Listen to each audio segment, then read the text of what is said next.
Hello everyone. आज मैं आपसे हिस्ट्री मेथड की चर्चा करूंगी।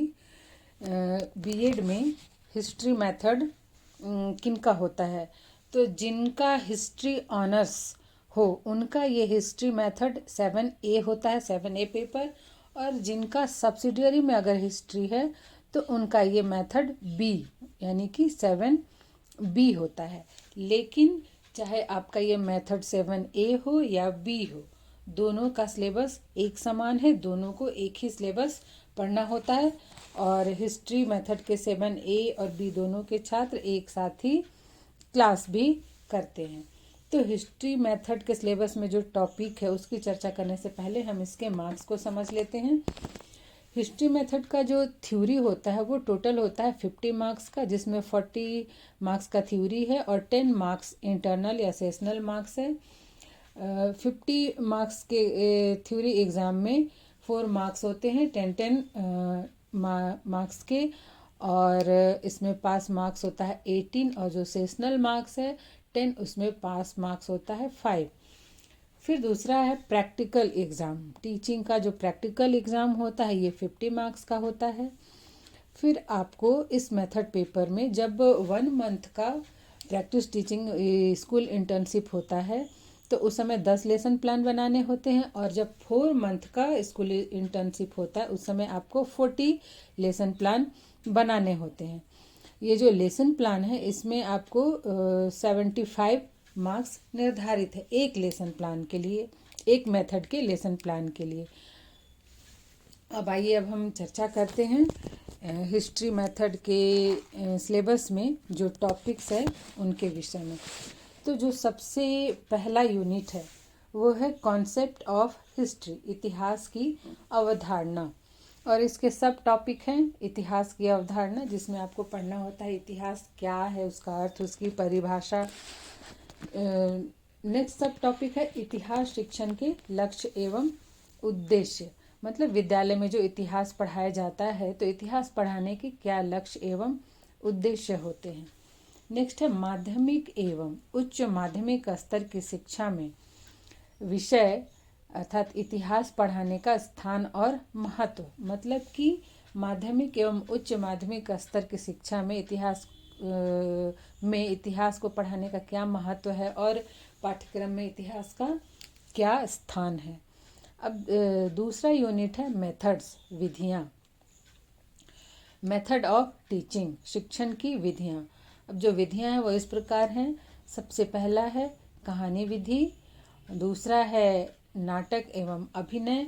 इतिहास पढ़ाते समय होता है कि इतिहास के किसी टॉपिक को लेके नाटक को ऑर्गेनाइज करके भी हम बच्चों को पढ़ा सकते हैं। नेक्स्ट है व्याख्यान, ये सबसे ज़्यादा प्रचलित है आज के समय में। फिर है विचार विमर्श, किसी टॉपिक पर विचार विमर्श करके भी उसे आप पढ़ा सकते हैं।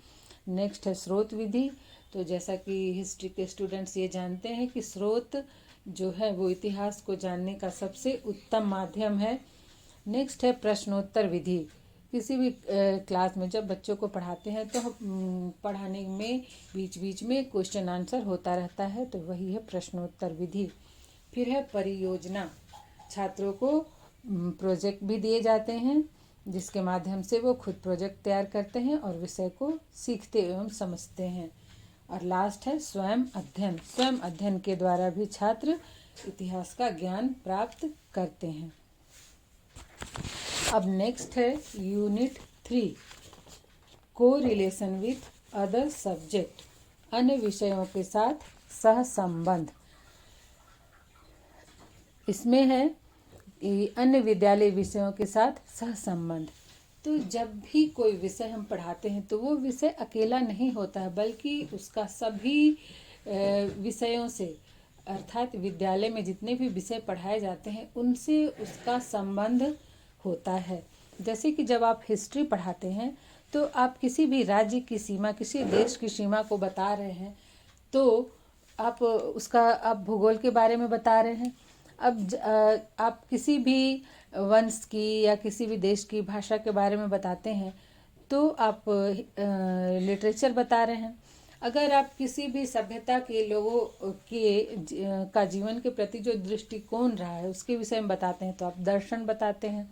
अगर आप किसी भी सभ्यता के समय जो जो आविष्कार हुए, जो नए प्रयोग हुए, उसके विषय में बताते हैं तो आप विज्ञान से के विषय में बताते हैं। अगर आप किसी भी देश की या किसी भी वंश की, राज्य की अर्थव्यवस्था के बारे में बताते हैं तो आप अर्थशास्त्र पढ़ाते हैं। अगर आप किसी भी देश की शासन व्यवस्था के बारे में, वहाँ के नागरिकों के बारे में आप बताते हैं इतिहास पढ़ाते वक्त, तो आप राजनीति विज्ञान पढ़ाते हैं। तो इस तरह से स्कूल में जो भी सब्जेक्ट पढ़ाए जाते हैं वो सभी सब्जेक्ट आपस में एक दूसरे से संबंधित हैं। तो आपको यही पढ़ना है कि इतिहास का अन्य विषयों के साथ क्या सहसंबंध है। अब नेक्स्ट है विषय पढ़ाने के लिए वैज्ञानिक दृष्टिकोण। इसमें है अवधारणा आधारित शिक्षण, जिसमें कॉन्सेप्ट को क्लियर करना शामिल है। दूसरा है सामान्यीकरण आधारित शिक्षा, और फिर है शिक्षण सूत्र, जिसमें ज्ञात से अज्ञात की ओर, सरल से जटिल की ओर और मूर्त से अमूर्त की ओर। नेक्स्ट है 4 यूनिट को करिकुलर एक्टिविटीज, पाठ्य सहगामी क्रियाएं। इसमें सबसे पहला है पाठ्य सहगामी गतिविधियों या क्रियाओं का महत्व और संगठन। मतलब विद्यालय में जो पाठ्य सहगामी क्रियाएं हैं, जैसे कि नेशनल फेस्टिवल्स हैं और जो स्थानीय लोकल फेस्टिवल्स हैं, और टीचर्स डे है, 15 अगस्त है, 26 जनवरी है, ये सब जो मनाया जाता है, तो ये सब को करिकुलर एक्टिविटीज़ है। प्रदर्शनी लगाई जाती है। तो इन सब गतिविधियों का क्या महत्व है और इसका संगठन हम कैसे करते हैं, इसको कैसे ऑर्गेनाइज करते हैं। फिर इसके बाद है क्लब, यात्राएं, राष्ट्रीय महत्व के दिन एवं त्योहारों का उत्सव। नेक्स्ट है भ्रमण एवं संग्रहालय के माध्यम से इतिहास को जानना, इतिहास कक्ष की आवश्यकताएं, उसके उपकरण, उसके रख रखाव। फिर नेक्स्ट है यूनिट 5 क्वालिटी ऑफ टीचर, शिक्षक के गुण। इसमें आपको पढ़ना है कि एक अच्छे इतिहास शिक्षक की गुण एवं योग्यताएं। मतलब एक अच्छे इतिहास शिक्षक में कौन कौन से गुण होने चाहिए और उसकी योग्यताएं क्या होनी चाहिए। नेक्स्ट है वर्तमान समय के संदर्भ में इतिहास शिक्षक के सामने आने वाली चुनौतियां। अब है unit 6 instructional material and teaching ads, types and importance. शिक्षण सामग्री और सहायक शिक्षण सामग्री, प्रकार और महत्व। इसमें है आपका क्लास बोर्ड, जो कक्षा में श्यामपट्ट होता है वो। फिर है चार्ट, खाने वाला चार्ट नहीं, जैसे समय चार्ट, अनुवांशिक चार्ट, तालिका चार्ट, मानचित्र, ग्राफ, नक्शे, ग्लोब, मॉडल, फेनल बोर्ड। फिर नेक्स्ट है श्रव्य सामग्री, जिसमें हम देख के सीखते हैं, सुन के सीखते हैं, जैसे रेडियो, ग्रामोफोन, फोनोग्राम, रिकॉर्ड इत्यादि। फिर नेक्स्ट है ऑडियो विजुअल श्रव्य दृश्य सामग्री, जिसमें हम देखते भी हैं और सुनते भी हैं, जैसे टेलीविज़न हुआ, चलचित्र, फिल्म्स। फिर विविध, जिसमें बुकलेट, अखबार, पत्रिका, कंप्यूटर, सहायता प्राप्त निर्देश इत्यादि आते हैं। अब है unit 7 examination and evaluation of history. इसमें है आपको सबसे पहले पढ़ना है इतिहास की परीक्षा और मूल्यांकन। इसमें जो सब टॉपिक है इतिहास पाठ की योजना बनाना। तो जब भी आप विद्यालय में पढ़ाने जाएंगे तो उसके लिए लेसन प्लान बनाना होता है। तो लेसन प्लान कैसे बनाना है, उसके अनुसार कैसे पढ़ाना है, ये आपको सिखाया जाता है। फिर इकाई योजना की लेसन प्लान बनाते हैं आप, तो जैसे इतिहास का बुक है, जो सिलेबस है, उसको हर एक इकाई की कैसे आप योजना बनाते हैं वो आपको इसमें सिखाया जाता है। तो ये है बीएड में हिस्ट्री मेथड का सिलेबस हिंदी में।